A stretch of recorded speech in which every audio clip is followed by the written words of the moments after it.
Hey everyone, Alice here. Welcome back to English Home. Today we're tackling a challenge almost every learner faces: understanding native speakers. You know, when someone talks super fast, uses slang, and suddenly it feels like a different language. Hey Alice, John here. And oh, I've been there too. You hear words flying, expressions you don't recognize, and your brain is like, wait, what just happened? But don't worry, today we're going to make it fun and totally manageable. Exactly. We'll share tips that help your ears catch English naturally, understand rhythm, stress, intonation, and even decode slang. And the cool part? These are habits you can start right now. Listening to short clips, mimicking accents, slowing down, and picking up phrases naturally. Think of this episode as a guide for your ears and your brain. We want you to feel confident, relaxed, and even enjoy the challenge. Plus, we'll share funny stories when we misunderstood someone. Yes, including my embarrassing moments, Alice. Exactly. Stick with us, and by the end, you'll have practical ways to understand native speakers more clearly without feeling overwhelmed. And don't forget to comment below. Which situation is hardest for you? Movies, fast conversations, or phone calls? Your experience might help other learners too. All right, friends, let's dive in and train our ears like pros. John, let's start with the basics. Why do so many learners struggle to understand native speakers, even if they know the words? Well, Alice, it's usually about speed and connected speech. Native speakers often link words together, drop sounds, or use contractions, and it makes English feel faster than it actually is. Exactly. And sometimes they add slang or expressions that aren't in textbooks. I remember the first time someone said, "I'm beat," and I literally thought they were talking about a drum. Oh, I love that story. And that's why active listening is key. Start with small clips, like short videos or songs. Pause, repeat. Try to catch the rhythm, stress, and connected sounds. Yes, mimicking is powerful. When you copy the sounds and intonation, your brain and ears start recognizing patterns naturally. And subtitles can help. First, read while listening, then listen without reading. Your brain gradually tunes in, like training a muscle. Another tip is to focus on key words instead of every single word. Often, understanding the main idea is enough to follow the conversation. Exactly. Don't worry if you miss a word here and there. Even native speakers don't catch everything. And of course, listening daily matters.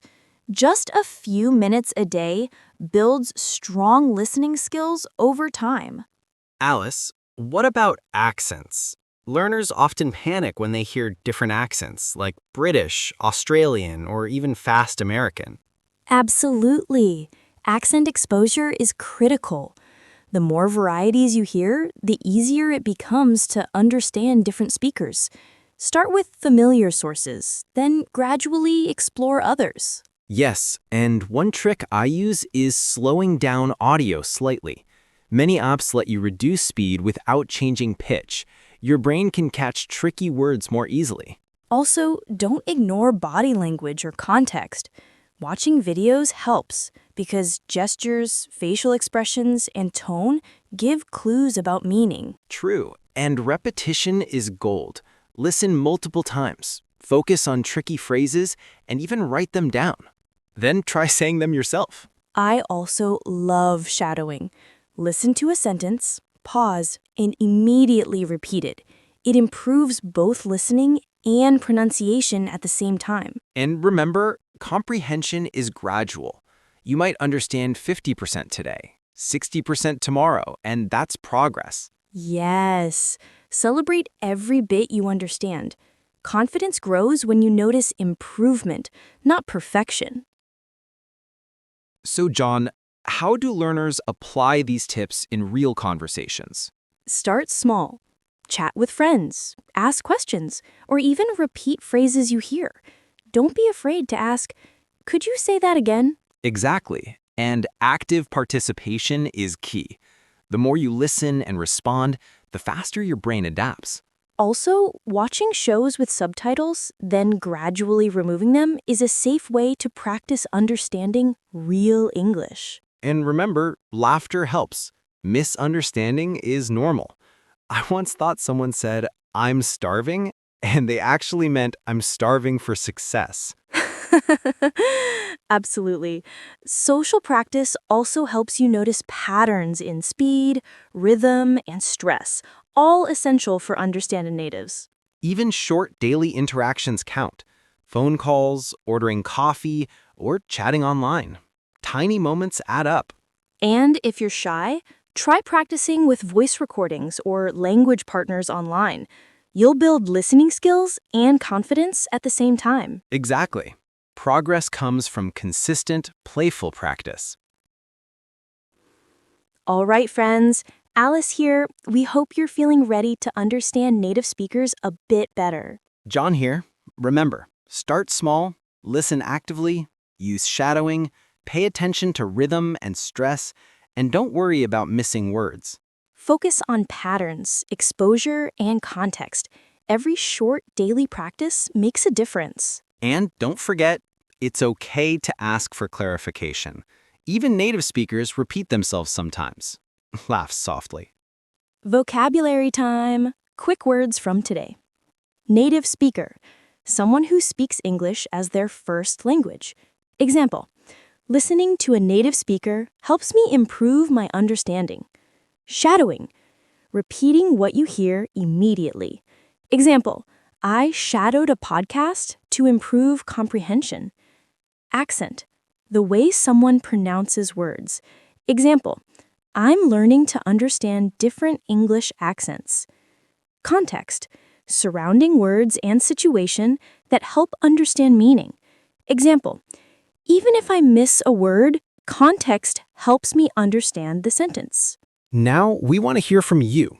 Which listening tip will you try first? Comment below and share your experience. Thanks for joining us on English Home. Keep listening, stay playful, and enjoy understanding English naturally. See you next time. Happy listening, everyone.